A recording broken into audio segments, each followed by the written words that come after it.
Hello viewers, আসসালামু আলাইকুম। আজকে আমি আপনাদের সঙ্গে ঘরোয়া মশলা দিয়ে রেস্টুরেন্টের স্বাদের চাইতেও বেশি স্বাদের একটি ফিশ ফ্রাই রেসিপি শেয়ার করব।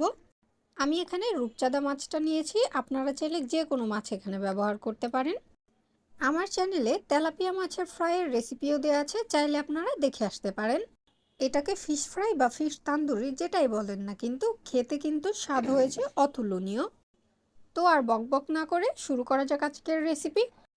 আর একটা কথা, যদি আমার ভিডিও একটু হলেও ভালো লেগে থাকে অবশ্যই একটা লাইক দিবেন, সাবস্ক্রাইব না করলেও চলবে, কারণ আপনার একটি লাইক একটা শেয়ারের মতো কাজ দিবে।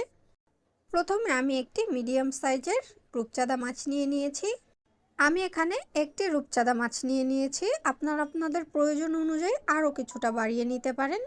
সেক্ষেত্রে মাছের যে উপকরণগুলো আমি দেব সেটাকে ডাবল বা ট্রিপল করে নিলেই হবে। মাছটাকে সুন্দরভাবে ধুয়ে পরিষ্কার করে এভাবে কিছুটা চিড়ে দিয়েছি, যেন মাছের ভেতর পর্যন্ত মশলাটা খুব ভালোভাবে যায়।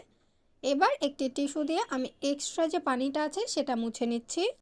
এই কাজটা চাইলে আপনারা স্কিপ করতে পারেন, কোনো প্রবলেম নেই।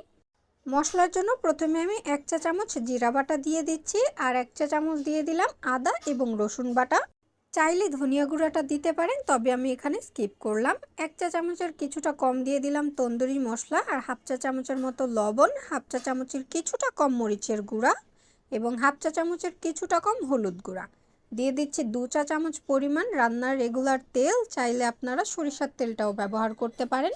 2 চা চামচের মতো দিয়ে দিচ্ছি সয়া সস। আমার এখানে লাইট সয়া সসটা ব্যবহার করছি, ডার্ক সয়া সসটা দিলে 1 চা চামচ দিলেই হবে।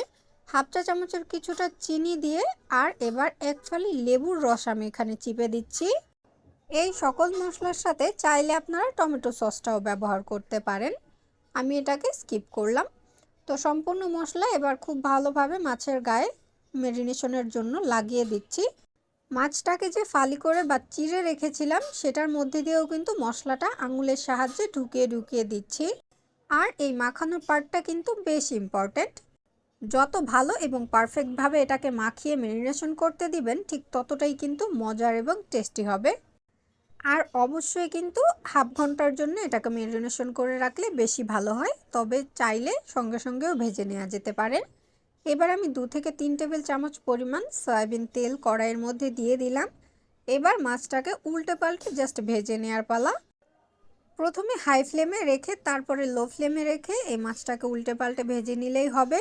আমি যেহেতু মাছের মধ্যে তন্দুরি মশলাটা দিয়েছি, এর জন্য ফিশ ফ্রাই বা ফিশ তন্দুরি দুটোই কিন্তু বলা যায়, মানে একের মধ্যে স্বাদ দুটো। এক্সট্রা যে মশলাটা থেকে যায় সেই মশলাটুকু মাছের গায়ে মাখিয়ে আবার ভেজে নিলেই হবে। এবার মাছটাকে ভাজা শেষ আর করে নিচ্ছি আমি পরিবেশন। গরম গরম যে কোনো সস অথবা এমনিতেও কিন্তু খুব ভালো লাগে মাছটা খেতে। বাসায় একবার হলেও ট্রাই করে দেখবেন।